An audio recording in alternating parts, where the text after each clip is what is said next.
Welcome, Choice Nation. This your own Jared's home, and man, I have a very special guest here with me today. But before I introduce him, I want y'all to love, tag, and share. Get them numbers up. Get them numbers up. We have a very interesting topic that we gonna be talking in this segment. So please love, tag, and share. Now our special guest, man, this man here, he got some credentials under his resume. I ain't even gonna lie to y'all.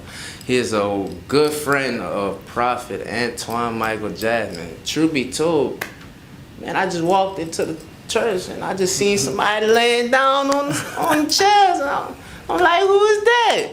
And then when I seen Prophet came in, it's just the love they had for each other. I just never seen our man of God. I just never seen them receive nobody in love like that. So it was shocking to my eyes. So, man, I'm gonna go ahead and introduce the guest, Mr. Andrew. Mr. Andrew. Yeah. Go ahead on, introduce yourself, man. I'm Andrew from the DC area. I popped in on, I was gonna say AJ. I'm gonna call his name correctly in the video. Prophet. Came in like a submarine just to surprise my good friend. And and here we are. Here we are. All right, so Mr. Andrew, today what we're going to be talking about in this segment, because let the people know, they don't know what you do. Yeah. You serve in the military, huh? I'm a man of many talents, right? But my primary job is to serve. Yes. That's what I do. I'm called to serve. I serve in the military. I serve in the public sector for the government. And I serve you, the people of God. Oh, that's fire. That's fire. Well, it's crazy that you're talking about serving right now. Well, what I want you to do to talk to the people, because, I'm going to just be honest with you. Yeah. It's, my generation right now, you don't see a lot of serving going on. So can you just give us the importance of serving, the benefits of serving? Well, first of all, serving is a calling. All right. You have to serve to be served. And service is also a posture. All right. And so you can't just be like, oh, I want to receive. You have to first find yourself in the posture of serving. In order you got to connect to collect. Right. All right. And serving is that way. So serving is a reciprocal thing. All right. But first and primary, serving is a calling. All right. I like that. I like that you said serving is a calling. So now, just picking back off that you said service is a calling. You say you have to collect.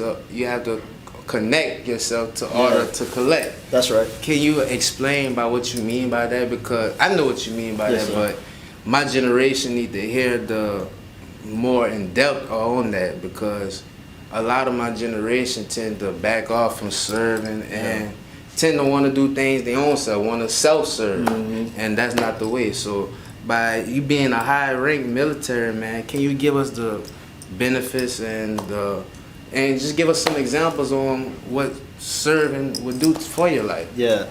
So when I look at serving, I look at it as a cup, like a cup being poured into. So as you're being poured into, and there's a scripture saying that the cup will run over. So there's in order for you to reserve, or in order for your cup to be full and for it to overflow, you one first have to serve, and they become beneficiaries of what you pour out, right? So service is a how I want to call it.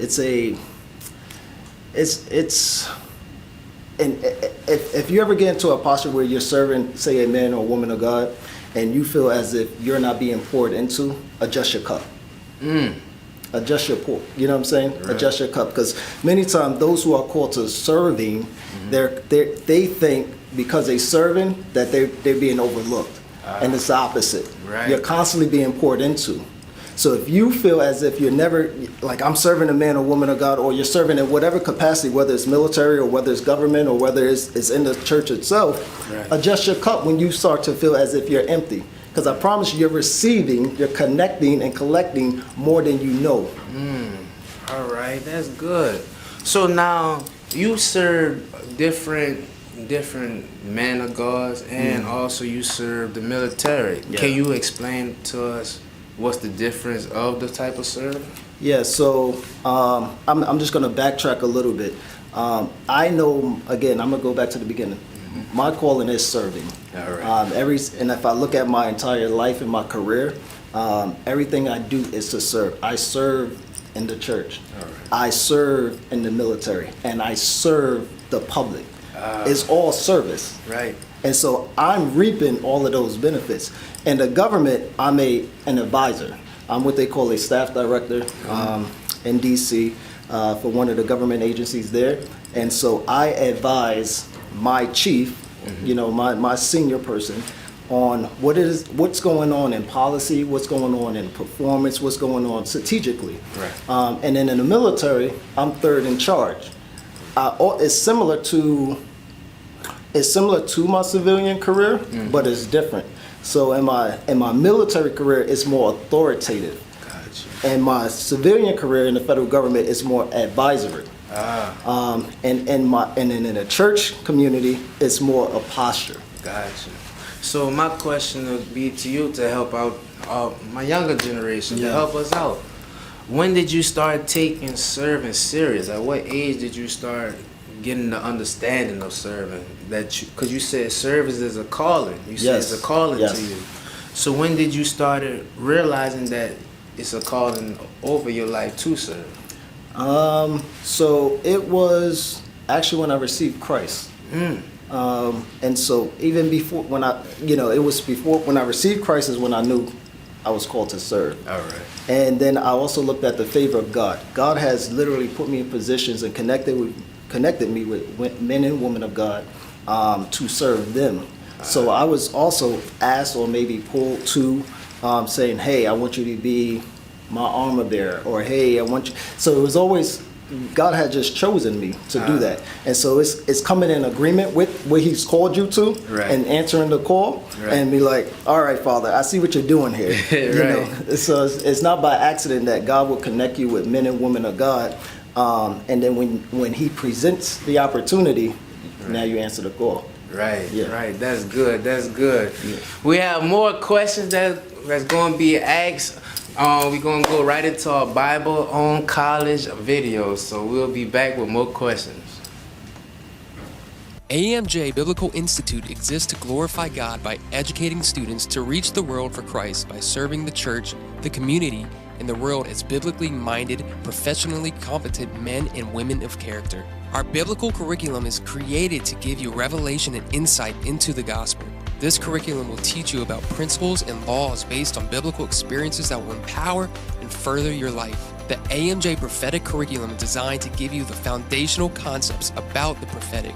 You will learn why we prophesy, differences of major prophets versus minor prophets, kingdom prophet versus church prophet, and clear up misconceptions of commonly used prophetic terms. If you desire this type of biblically sound education, then AMJ Biblical Institute is right for you. And let's not forget about the Dean of AMJ Biblical Institute, Dr. Keisha Fleming, who will welcome you, get you started, and definitely answer all of your questions.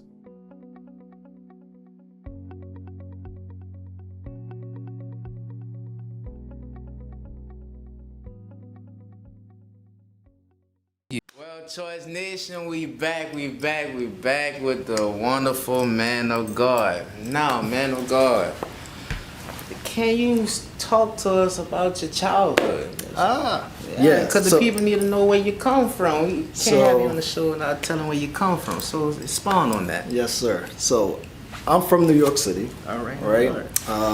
My upbringing was a little challenging when I was a young boy. I was adopted. All right. I was adopted, and by the grace of God, God allowed me to be adopted. But as a young boy, I have vivid stories and memories of even when I would drink out of toilet bowls Right. as water. I was malnourished, but I thank God for my mother, who's my adopted mom, who adopted me and took in me and my brother. So I came from, I didn't come from wealth. Right. I was born and raised in the Bronx, went to high school, went off to college, and things of that nature. And by the grace of God, God allowed me to get a sponsor to go to high school. all paid for, and this was all God's doing. Right. So he took a boy that came from nothing and kind of started grooming me and putting resources in place for me to get educated. Gotcha. And things, and my past did not have to define me. Now it was a choice. Now I could have taken what most would seem as, okay, this is a young man who was rejected as a young boy, Right. and made that my story. But I chose to do something different about that. Right. And as growing up, and I know this is a long answer to get to where you're Hey, going. it's good though. Take your time with it because you're helping somebody Yes, out sir. there. You're helping somebody. Yes, sir. But and as I became older and got comfortable with my story, I started noticing that God would send me people that were just like me, who were either adopted, who was rejected, who came from nothing, orphans and things of that nature, who was abused and things of that nature. I too was that by a by a principal in the school, and so you have all of these complexities in your story, but that didn't define me because I had a focus, I had a purpose, Right. And so I just give glory to God because my story don't have to your story don't have to define Right. where you are and how you want your life to end up being. Right. And just to help some people, cause you really helping some people out here. Amen. Just to keep talking about that. What age did you start getting understanding about what was going on about your adoption process? Because a lot of people tend it messes with their mind mentally, and it messes with their heart. It really messes with their heart emotionally. Yeah. Because I could just give you a testimony about me. My grandma and my grandpa adopted me. Okay. They adopted know me. that. I didn't know that. My father was spurned on, or however you say Yes, you sir. want to Yes, call sir. it. Never into my life when he found out my mother was pregnant. And, I kid you not. As I grew up in age, I always thought it wasn't nothing. But Yeah. when I got to my teenage years, I see the the impact that it really has on Yeah. the person, because I ain't never told this to nobody before, but it was just one day, and my family seen me, and it really broke my heart. So I want you to give the information to help people out there who dealing with this type of process, because it was just one day out of the blue, it just hit me. I was like, dang, like, Yeah. so nobody, he ain't Yeah. wanna be with me or deal with me, like. Yeah. So just expound on that to help people out there to realize that, to let them know God is still wanting you. Absolutely. And I know I'm your guest on your show, but I'm going to ask you that very same question after I answer your question. All right. Because you too have a powerful testimony that the people of God needed to know. Yes, sir. And your generation a lot of folks are just like you. Right. In that very same being. But to answer your question, I was young, and the way I found out that I was adopted was I stumbled upon my birth certificate. And so when I was in my mother's room, I picked up my birth certificate. Now I knew who my name was. My name was Andrew Simpson, Right. and I knew who my mother was. And what was on the birth certificate was different than what was on who was my mother. Right. So I said, "Hey, Ma, they spelled your name wrong on my birth certificate." Right. So that was first, and then that's when she cracked open the story and told me, said, "Well, you're adopted." And I think I was around like 6 or 7 So when you I was got the around. news at a young age. Yeah, and so I kind of knew, and so she told me, she said, and I've never met my biological parents. I never met my mother, and I never met my father. Oh, really? The first time I ever seen my biological mother was on an obituary paper. That was the first time I ever seen what she ever looked like. Because as a young man, and even growing up, you always have questions like, you want to know who you belong to. Right. You want to know your DNA, right? Yeah. And so I never had that answered. You know what I'm saying? Like, because my mama died and my daddy died.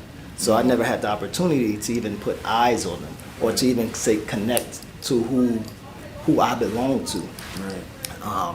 But again, I still was blessed Right. because God allowed me to be adopted Right. into a family that was welcoming.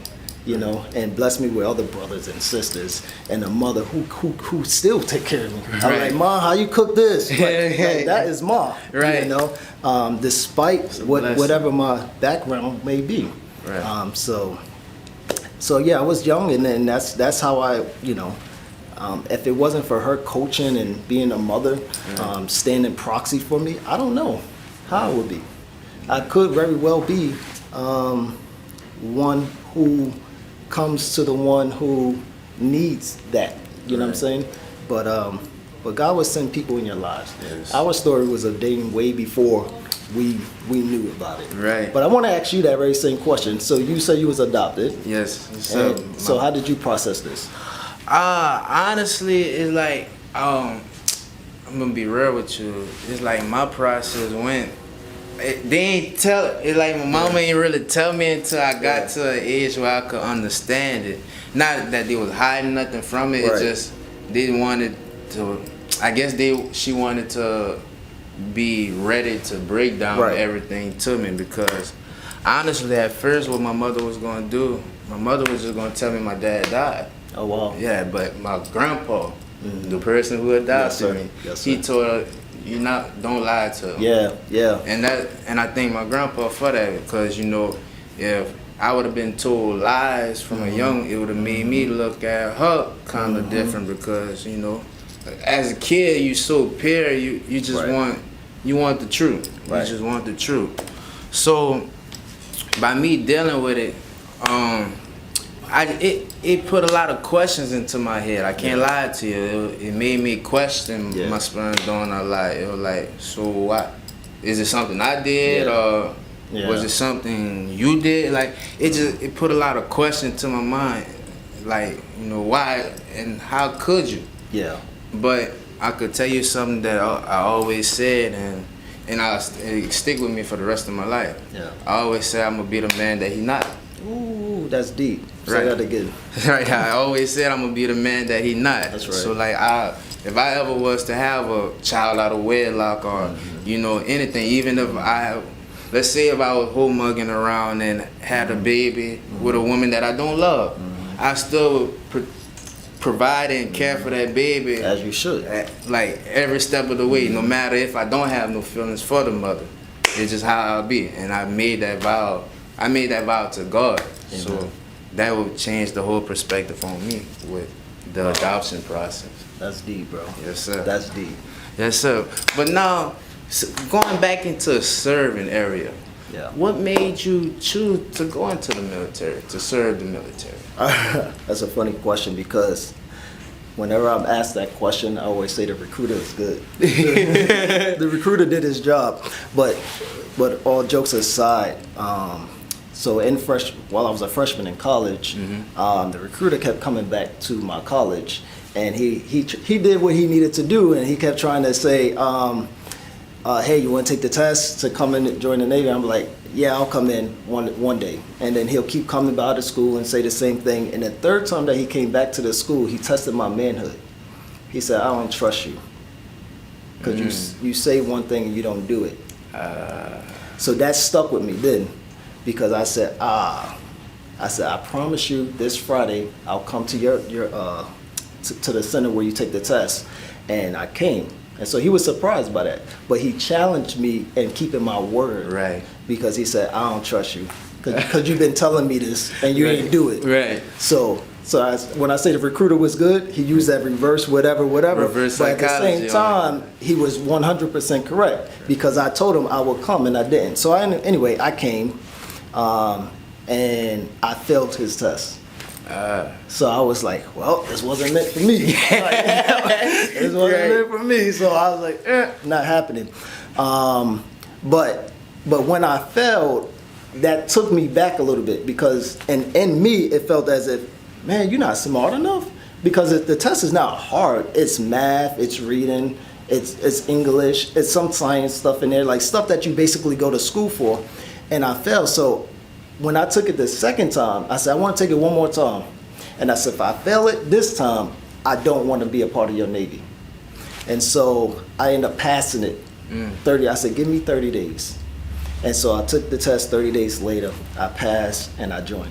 So part of it was honoring my word again. Right. I said, if I pass, I'll join. If I don't, I'm out of here.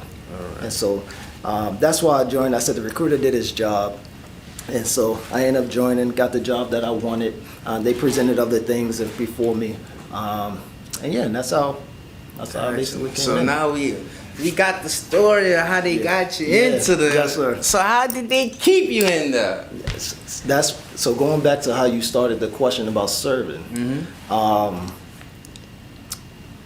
So initially I signed up to just do 4 years and be done. All right. But it was the people I served with.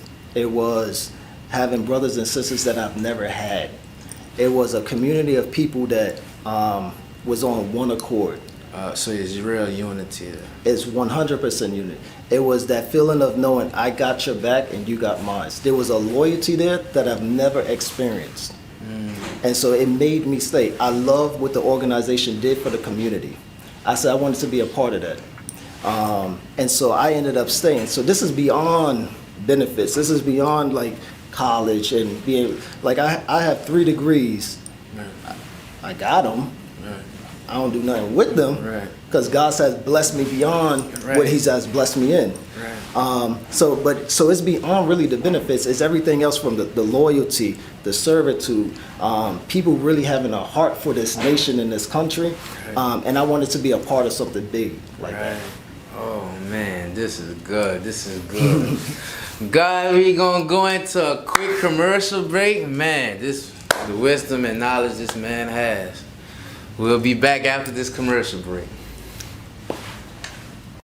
AMJ Biblical Institute exists to glorify God by educating students to reach the world for Christ by serving the church, the community, and the world as biblically minded, professionally competent men and women of character. Our biblical curriculum is created to give you revelation and insight into the gospel.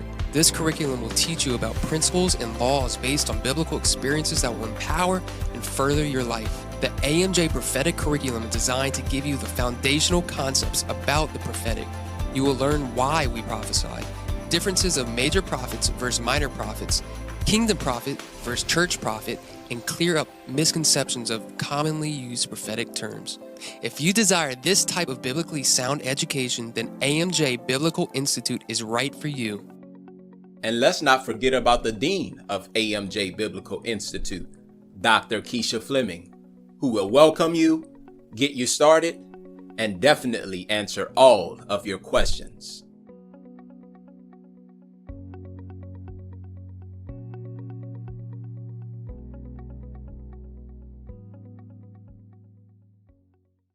And Choice Nation, we back. Yeah. Oh man, so man of God, Yes, sir. I'm about to ask you. Now this question I'm asking for myself because Okay. you know, you served a lot of men and women of God as an armor bearer. Yeah. And right now, you know, I'm the armor bearer for our prophet Antoine Michael Jasmine. So first I ask you, what is the seriousness about this role of the armor bearer? First, can you elaborate on that about the role of an armor bearer first? So your role is crucial. Right. You're like that first. There's a lot that comes with being an armor bearer, and you need to take that job seriously. You should be praying for your man of God. You should be serving your man of God. So as an armor bearer, you're going to be privy and privileged to things that no one else knows and has access to. So you're safeguarding that information. So whenever I was serving men and women of God, I was privy to see a lot of stuff. And by God's grace, He's graced me to handle what I can see, still intercede, and cover the man or woman of God. So and I would say that's your same thing. You have to intercede. You become the intercessor. All right. So when they preaching, you're interceding. You're speaking, and I'm not saying out loud, Right. But you're praying for your man of God. Right.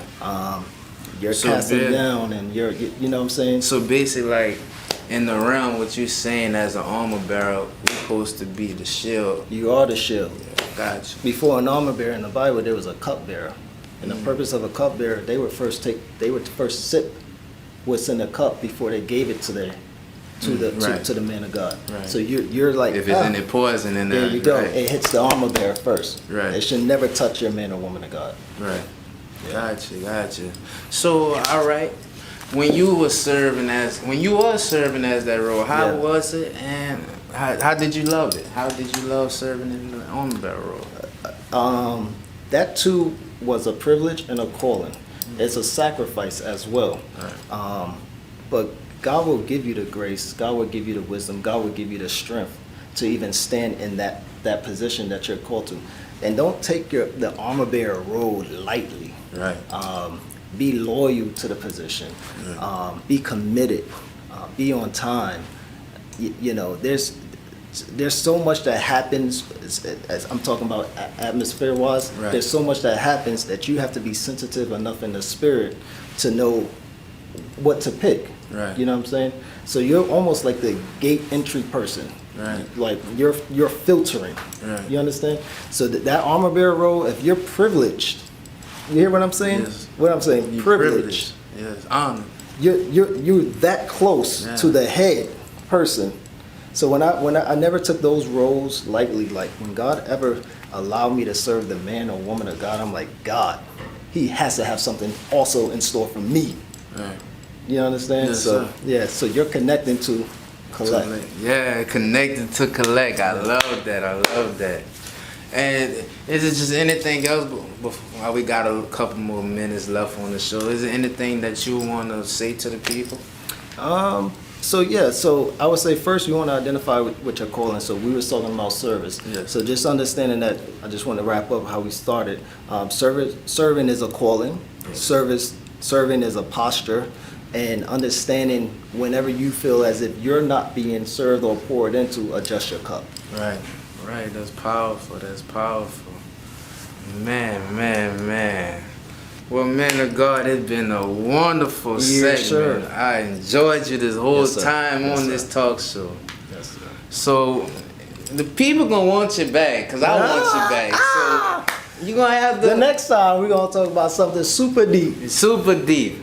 Super deep. So y'all, we want It y'all. may be controversial too. Ah. It may be a little controversial. I don't know. Are they alright. ready? Are they ready though? I don't know. Okay. I think they're gonna be ready for you, though, Okay. man of God. But y'all, Choice Nation, we'd like y'all to tune in, subscribe, smash that like, and comment down below. Be blessed. Oh.